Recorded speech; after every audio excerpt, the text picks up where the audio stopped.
Berarti Ya kalau kamu inkonstitusional sudah dong. melakukan ancaman terhadap negara, aku nih sebagai warga negara yang cinta negara ini, maka aku akan gebuk kamu. Melanggar hukum dong berarti. Ya soal melanggar hukum, kamu lebih melanggar hukum karena pengen mengganti negara ini menjadi bentuk lain. Kan begitu soalnya. Apa sih? Masih Gitu nggak loh, ngerti Dan. ya? Kelihatannya Ahmad Dhani masih belum ngerti ya. Jelasin. Kalau kamu melanggar negara ini ya dengan bentuk lain ya, saya sama Yakut ini ya, saya akan kejar kamu. Nah, gebukin Kita ya. akan gebukin kamu. Nah, Pada waktu dia debat urusannya HTI dulu kan dengan Dani.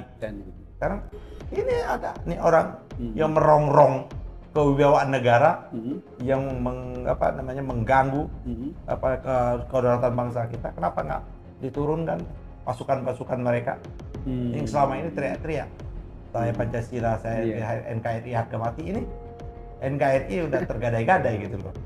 Iya, ini susah kalau dibicara ulama. Gimana sebetulnya ulama Kita kalau nggak masuk ke wilayah itulah ya. ulama Nah, Qadarullah nih Bang. Saya kemarin sempat diskusi dengan Bang Saidi, Bang, kalau ada ini biar saya aja yang maju. Karena mereka itu kan membawa narasi hukum sekali seolah-olah narasi agama. Misalkan konsep tabayun. Lah kalau Bang Saidi itu yang lain yang ngadepi kan nggak bisa masuk ke situ. Iya. Qadarullah begitu saya bilang, lah tabayun nggak seperti yang disampaikan Rofi'i. Masa tabayun kita harus melapor ke PIK kemudian tanya, PIK kamu bener nggak melakukan perampasan tanah, kamu bener nggak ini tanah-tanah ini benar-benar diuruk? Ya kan nggak perlu.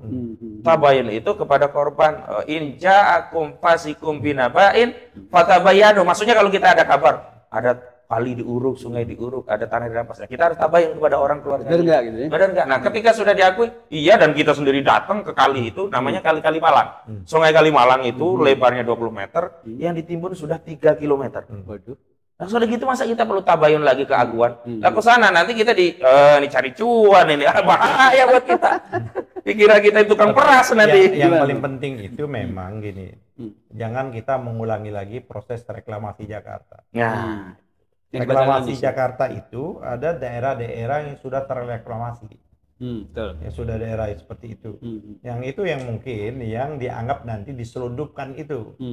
Ya kan, diselundupkan itu karena dari sekian ratus hektar ya. Sekian ratus hektar itu kan yang dibatalkan hanya beberapa sertifikat. Terus yang lainnya bagaimana seperti itu? Betul. Karena itu kan jelas prosesnya melanggar prosedural. Pertama melanggar prosedural. Nah, karena dia melanggar prosedural pasti melawan hukum. Dia pelanggar prosedural itu, ya kan? Atau melawan hukum dulu dia. Dia melawan hukum pasti melanggar prosedural. Karena melanggar prosedural belum tentu melawan hukum seperti itu. Nah, oleh karena itu memang yang harus kita wanti-wanti itu menurut saya jangan sampai nanti adalah memang sengaja nanti dilepas sebagian, tapi sebagian tetap tidak dilepas seperti itu. Adalah mereka kompensasi. Nah, ini kan bermula memang, ini tepat betul itu bermula ini semuanya ini adalah tindakan yang dilakukan oleh Jokowi. Dan itu tindakan yang dilakukan Jokowi ini sudah dikonfirmasi langsung sesungguhnya oleh Agung Sedayu atau Aguan di majalah Tempo. Dia menyatakan bahwa kami membantu Pak Presiden jangan sampai kehilangan muka dalam rangka membangun IKN. Karena IKN ternyata investornya zong kan, nggak ada sama sekali. Nah, nggak mungkin ya kan hanya membangun gratisan seperti itu. Maka kan harus dikasih kompensasi. Kompensasi itulah proyek PIK. Nah, PIK, proyek Indah Kapuk itu, padahal mereka kan sudah menguasai PIK 1 itu kan luar biasa mereka menguasai. Dan mendaur keuntungannya juga. Dan isinya itu coba lihat. Siapa penghuni PIK 1 itu. Nah, kita bisa bayangkan penghuni PIK 2 itu. Dan ini kan menyangkut masalah, tidak hanya menyangkut masalah-masalah yang masalah bersegi sosial, politik, tapi ini menyangkut yang lebih mendasar. Menyangkut kedaulatan kita. Menyangkut tanah air kita. Yang ini yang menurut saya banyak sekali orang yang tidak mengkaitkan. Nah, kalau dia sudah tahu hal itu tetap masih itu namanya pengkhianat sesungguhnya. Jadi siapa-siapa yang membela PIX 2 ini, kalau dia mengetahui bahwa substansi dari PIX 2 ini, baik PIX 2 yang dikualifikasi PSN maupun tidak, sebenarnya dia bisa dikategorikan pengkhianat bangsa gitu loh. Karena itu akan muncul. Dan ini kan bukan rahasia umum lagi. Cina itu kan penduduknya berapa miliar orang gitu. Begitu banyak dan tidak semua dataran Cina itu bisa dihuni. Maka dia membutuhkan koloni. Koloni yang paling bagus itu ya di Indonesia. Koloni mau dia buat koloni, dia kan udah coba juga buat koloni di Afrika. Ya kan jauh jaraknya. Di Indonesia kan lebih dekat dan gampang mereka untuk menyembunyikan, ya kan? Di Afrika kan Cina dengan orang Arab, orang Afrika kan jelas Beda jauh ya? Beda jauh. Kalau di sini kan masih Masih ada agak mirip-mirip ya? Jangan-jangan orang Palembang nih, seperti itu, atau orang Lampung seperti itu dan lain sebagainya. Jadi itulah Pak Eri. Yang itu yang menurut saya kejahatan itu luar biasa terhadap pengkhianatan terhadap bangsa. Makanya kalau misalnya Jokowi mau ke IKN itu kan dalam rangka kompensasinya kan itu kan. Nah itulah membuat saya Pak Prabowo marah besar seperti itu loh. Ternyata gitu ya. Kan? Nah cuman sayangnya kemarahannya Pak Prabowo, diksi dan narasinya kemarahan Pak Prabowo ini dilakukan pembangkangan oleh yang namanya aparatur yang ada di bawahnya. Makanya marah besar lagi Pak Prabowo kemarin di NU. Marah besar dia. Ini ternyata saya sudah menyatakan, saya sudah perintahkan tetap nggak jalan, saya akan ambil tindakan tegas kalau yang tidak sejalan dengan saya. Nah ini kan harusnya dibaca, ya kan, dibaca sedemikian rupa oleh menteri dan jajaran di bawahnya itu. Nih presiden lagi marah atau mereka terlalu pede. Maaf nih Pak Prabowo ini omon-omon, kita masih ada yang namanya ada Pak Jokowi joker ya? kita masih masih aman ada, lah ya. aman gitu loh. Masih ada jokernya Pak Jokowi seperti itu. Nah jadi ini betul. Maka kunci ini dulu tahun 80-an, ingat nggak kita? Waktu masih ada SD-SB. Iya, Si Nuku Sulaiman ya. masuk penjara gara-gara mengedarkan waktu kita demonstrasi nolak, dia demonstrasi juga buat pamflet. Yang dulu tuh SD-SB dia buat. Soeharto dalam segala bencana ya kan. Ya itu. Nah ini Jokowi apa nih? Jokowi ini luar biasa loh. Cuma sayang ini masih ada orang yang membela Bumbuta loh. Saya bingung juga. Itu ada juga. Apa namanya? Ada anggota DPR lah sekarang, kita nggak mau sebut lah namanya. Dia kan dia memuji-muji Jokowi. Apa yang bisa dipuji? Minimalkan hutangnya juga luar biasa. Ya kan, kerusakan kita di mana-mana juga luar biasa. Harusnya memang masuk penjara Jokowi.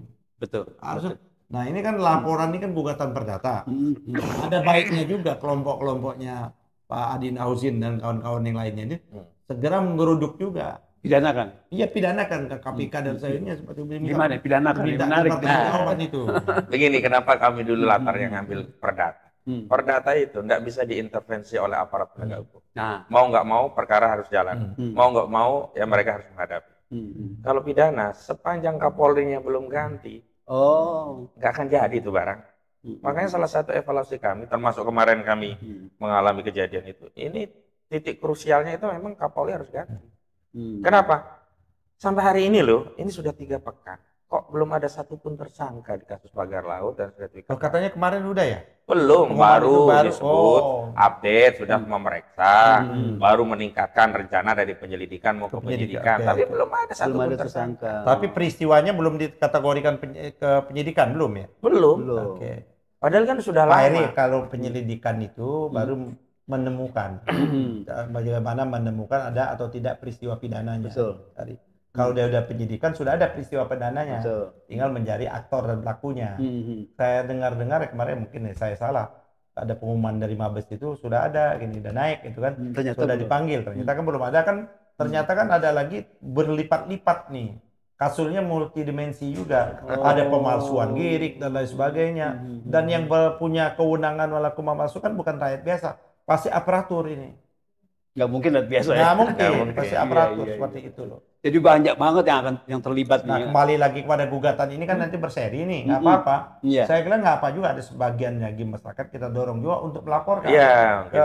Ke KPK, ke polisian nggak apa-apa. Apa ditanggapi atau tidak ditanggapi nggak ada masalah. Yang penting kan kita lapor juga. Sebenarnya udah jalan sih kalau ke Mabes Polri itu kawan-kawan di LBH Muhammadiyah, Bang Gufron dan kawan-kawan kan melaporkan. Dan sebenarnya mereka sudah sounding nama-nama yang terlibat pagar laut. Saya juga berulang kali ada Engcun atau Kucali, ada Ali pelaku lapangan ya. Iya udah.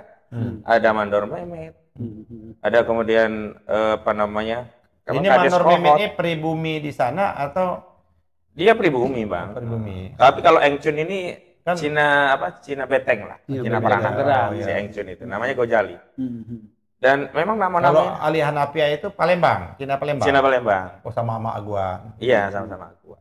Ini yang namanya Ali Hanafi ini kalau di lapangan itu udah monster perampas tanah, udah terkenal sekali.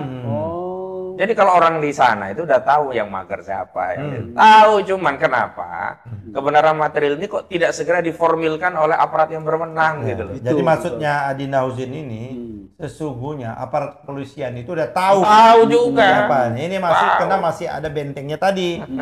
Masih mungkin dia masih nganggap bahwa Jokowi ini masih jadi presiden kali kayak gitu. Saya juga khawatir yang mau diumumkan oleh Barreskrim itu adalah pihak-pihak yang lain. Waduh.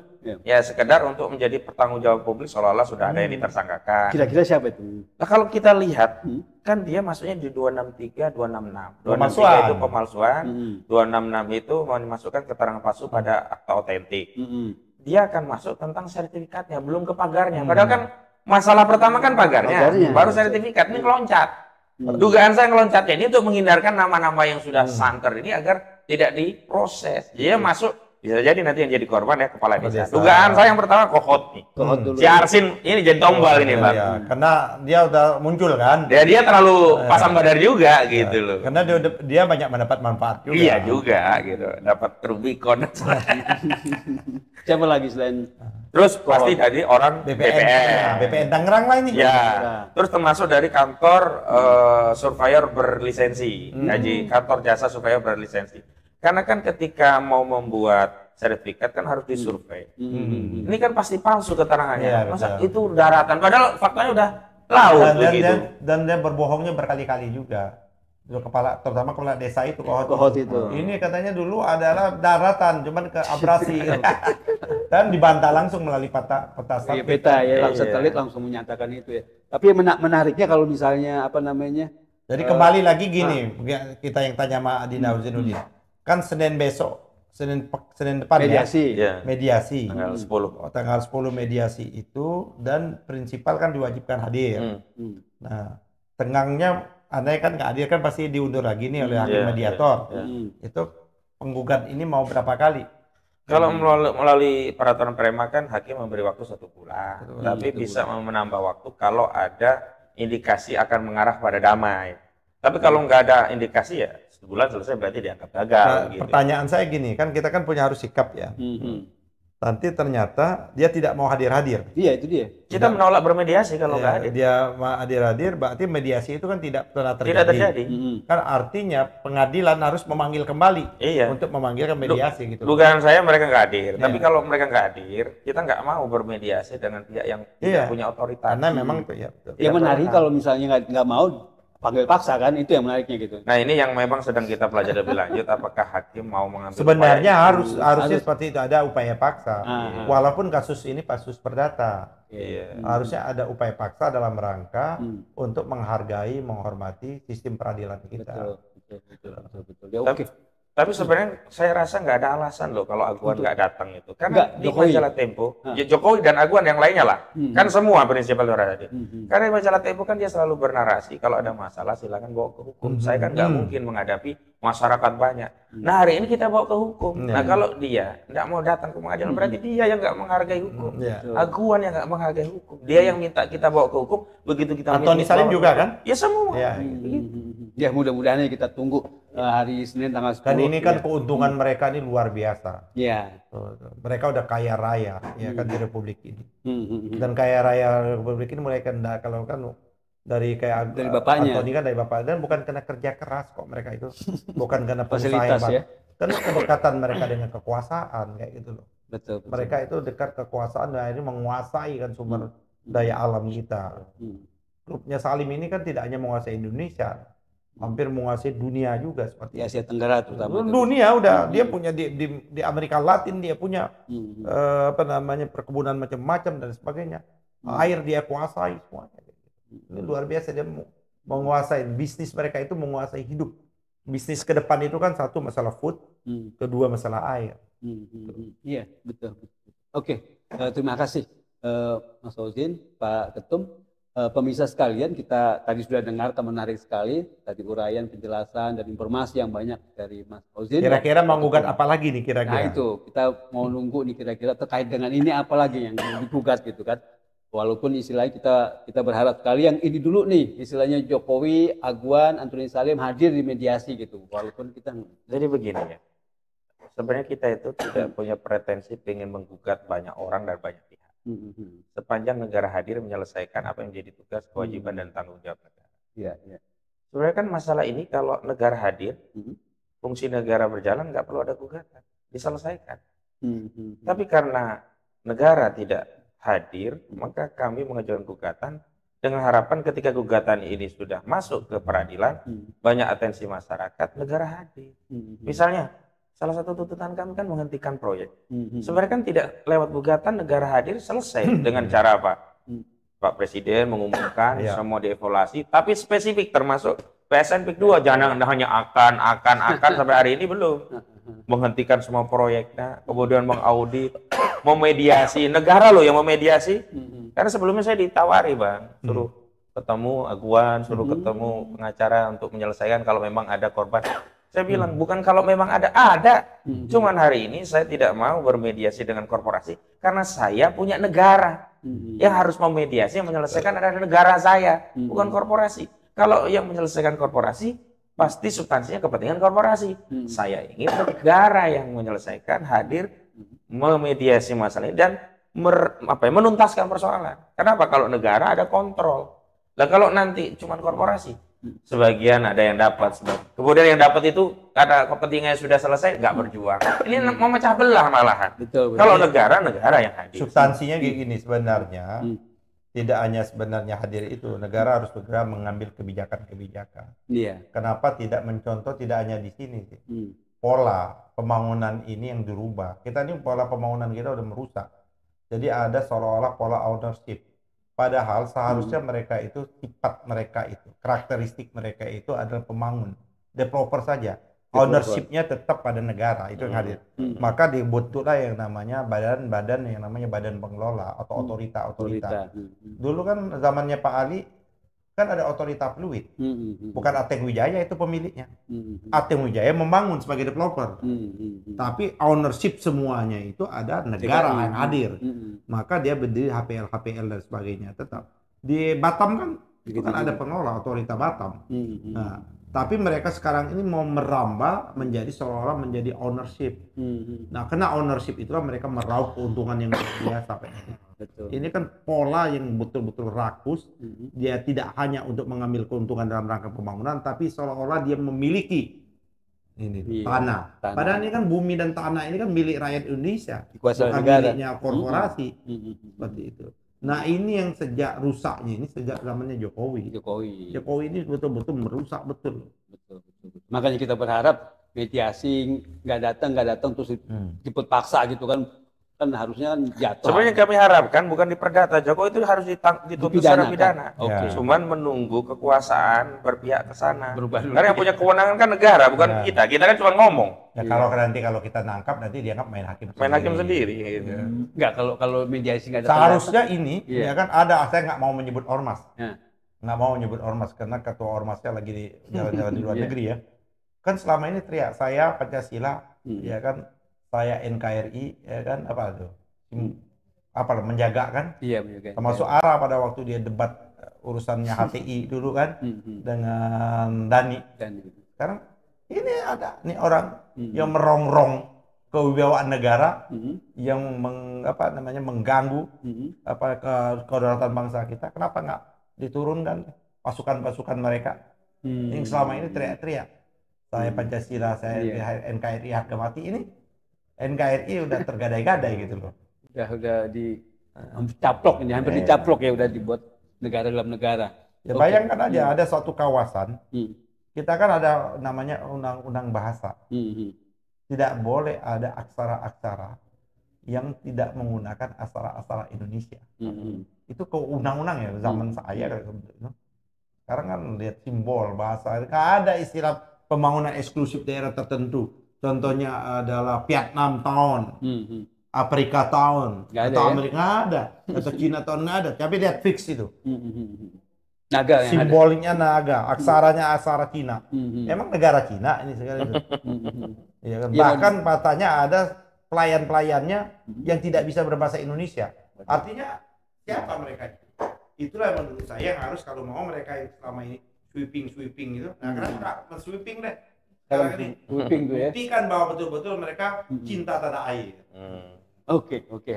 Terima kasih Pak Ketum, terima kasih Mas Fauzin. Sama-sama. Nah, saya kira kita sudah cukup dan menarik sekali tadi yang dibahas, yang diuraikan oleh Pak Ketum dan juga Mas Fauzin ya soal kasus ini PIK dan juga pagar laut. Terima kasih. Billahi taufiq wal hidayah. Wassalamualaikum warahmatullahi wabarakatuh. Waalaikumsalam warahmatullahi wabarakatuh.